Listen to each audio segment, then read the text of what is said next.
This remarkable graphic done by my colleague, Dr. Clinton Jenkins, is a map that's about 150 miles east-west.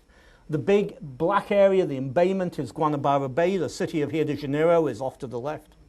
This is looking north. Everywhere that has forest is color-coded. If it's grey, it means the forest has been cleared.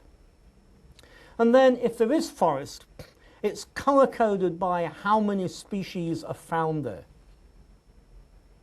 It's a fancy piece of GIS. It's predicted species ranges draped over an elevation map, selected to show where the greatest number of threatened birds are, indeed, in all of the Americas.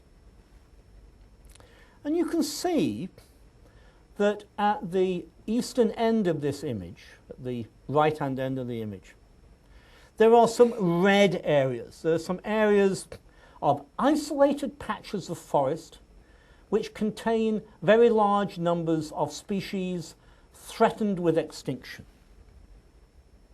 What's going to happen to them?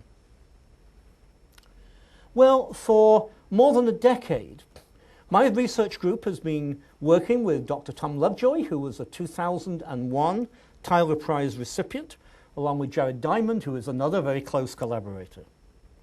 And Tom, 30 years ago, set up a remarkable experiment. In an area just north of Manaus in the Amazon, the forest was being cleared for cattle pastures. The forest shows up in this image as a continuous cover of dark green. The cattle pastures are variously light green if they have grass on them, or reddish if they have just open soil. And you can see within those open cattle pastures are little squares. Those are experiments of 1, 10, and 100 hectares. And this experiment had the following kind of idea: that before deforestation, you could count the number of species present, and then over time you could look at how fast those forest fragments would lose species. And so you could come up with some sort of an estimate of how long it would take a little patch of forest to lose its species, or perhaps lose half of its species. A sort of a half-life. That measure gives us a way to set a time limit on conservation action. How much time do we have before species are lost? I promise you that this is the most complicated slide that I have. It combines work that we've done in Brazil with work that we've done in Kakamega in Kenya. But the answer is, the bigger the fragment of forest, the bigger this forest island, the faster we will lose species. Sorry, the bigger the fragment, the slower we will lose species. The smaller the fragment, the faster we'll lose species. And unless you have a fragment of about a kilometer square, 100 hectares, you're going to lose species within a few years, within less than a decade. So if conservation is going to be effective, we need big fragments. And frankly, we need to get rid of fragments. Fragments are not a good idea. So if we're going to effect practical conservation in this area of eastern Brazil, we better connect those fragments to other patches of forest. And here is what it looks like on the ground. There's a fragment of forest on the right, forest on the left. We need to connect those two patches of forest. And the reason is not just the birds, it's not just the orchids, it's not just the butterflies. It turns out that that fragment is home to a particularly charismatic monkey called the golden lion tamarin.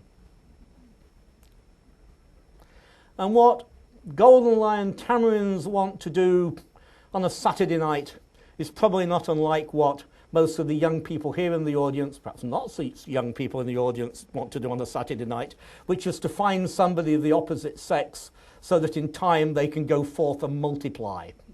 And if you live in a tiny fragment, life is no fun. So we want to connect these populations so that they are not isolated. I run a small conservation organization called savingspecies.org. It has as its governing body Peter Raven and Tom Lovejoy, Norman Myers, Pat Wright.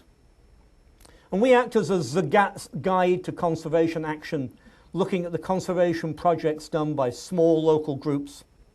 In this case, working with the IUCN Netherlands, we raised the money for Associação Mico Leão Dourado, the Golden Lion Tamarin Association, to buy that land.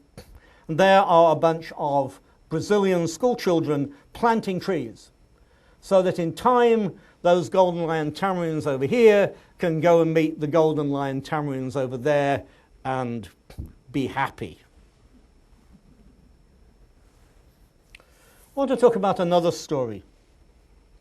In the very far north of Brazil, there are a group of indigenous groups that live in an area called the Reserva Indígena Raposa Serra do Sol.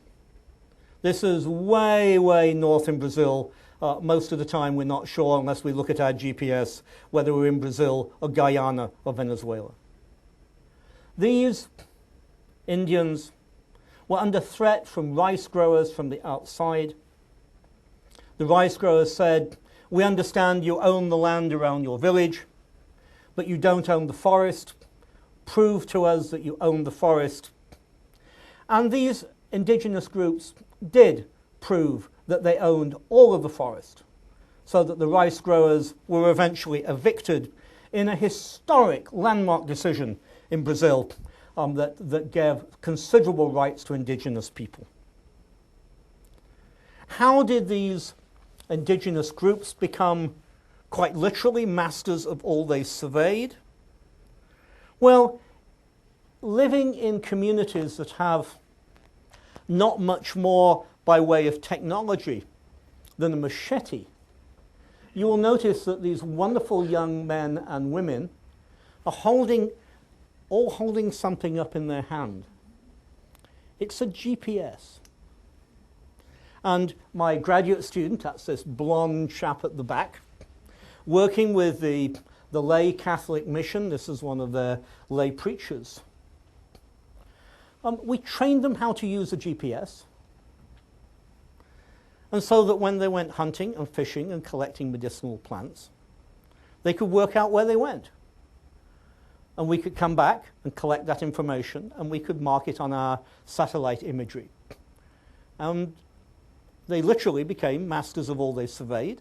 It became their land, and those who would take it from them were evicted. Do protected areas work? Interestingly, the answer is yes. Many people think that if you protect areas, you might have paper parks, parks that only work on paper. But it's not true.